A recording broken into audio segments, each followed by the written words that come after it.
Price Lord.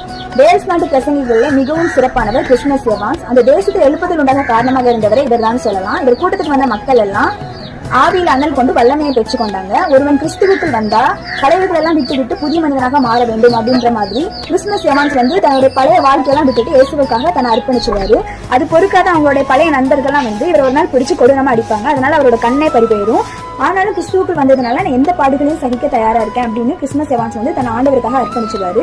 17 வயசு வரைக்கும் வாசிக்கவும் பேசவும் தெரியாத இவரு ஆவியில் அபிஷேகம் பெற்று வல்லமையா பிரசங்கிக்க ஆரம்பிச்சாரு. 1790 வருடம் பாப்டிஸ்ட் திருச்சபையில போதகரானாரு.